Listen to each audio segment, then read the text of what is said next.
Hello Vista by Blog ကပြန်လည်ကြိုဆိုလိုက်ပါတယ်ဒီနေ့မှာတော့အမီးကောင်းလို့ခဏလာဖြစ်တဲ့ဗရုံးစမ်းထန်းရီဆိုင်လေးကိုခေါ်သွားမှာဖြစ်ပါတယ်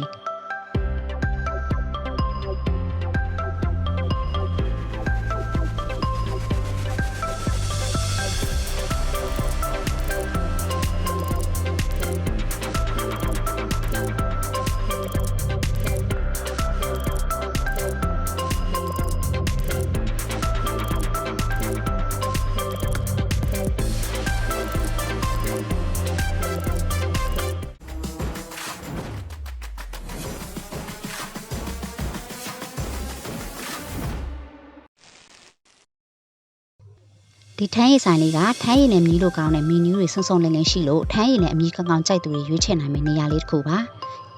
အေဂျင့်နဲ့ channel ထဲမှာဒီလိုတဲလေးတွေနဲ့ဗရုံးစမ်းထန်းရီဆိုင်ကိုဖွင့်ထားတာဖြစ်ပြီးထန်းရီချိုအေးအေးလေးကိုဒီလိုမြေအိုးလေးနဲ့ထည့်တောက်ရတဲ့ style မျိုးဖြစ်ပါတယ်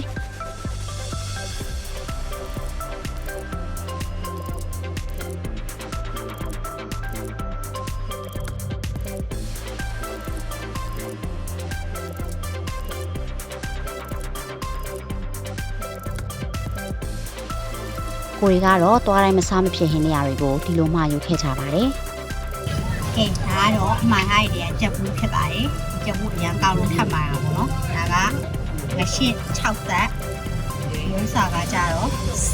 ဆက်သားလက်ဖက်ထောင်စိတ်လက်ဖက်ထောင်ကိုဆက်သားလက်ဖက်ထောင်ပေါ့နော်။ချင်းဆက်သက်လေးရကောင်းတယ်။ရိုးစာကတော့သမင်းဖြူနှစ်ပွဲနဲ့အခုရှယ်ဆွဲမှာဖြစ်ပါတယ်။ဟန်းရည်နဲ့ရှယ်ဆွဲမှာဖြစ်ပါတယ်။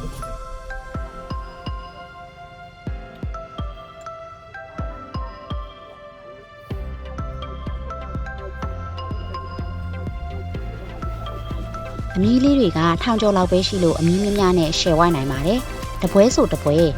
ဖြစ်ထိမိမိနဲ့အရန်အရသာရှိပါတယ်အမီးတွေမဝသေးလို့ပဲချမ်းတုပ်ပါထပ်မလိုက်ပါသေးတယ်ရှင်ရန်ကုန်နဲ့အနီးဆုံးနေရာမှာထန်းရီကိုအမီးကောင်းနဲ့တောက်ချင်သူတွေအတွက်တန်လင်ကြိုက်ခောက်ဖျားလမ်းမကြီးတိုင်းတက်ဆင်းလာပြီးတန်လင်ဝဝနိုင်ဘေးကလမ်းနှစ်ခွရှိရာညာဘက်လမ်းလေးအတိုင်းအစုံထိဝင်လာပြီးဘယ်ဘက်ပြန်ချိုးလာရုံနဲ့ဗရုံးဆန်းထန်းရီဆိုင်ကိုရောက်ပါပြီနေရာအတိအကျသိရအောင်အနီးနားကလူတွေကိုမေးဖို့နဲ့ Google Map ကြည့်သွားဖို့လည်းမမေ့နဲ့အောင်နော်အားလုံးပဲတက်တာပါနောက်တစ်ခါ vlog တွေမှာပြန်လည်ဆုံတွေ့ပါမယ်ရှင်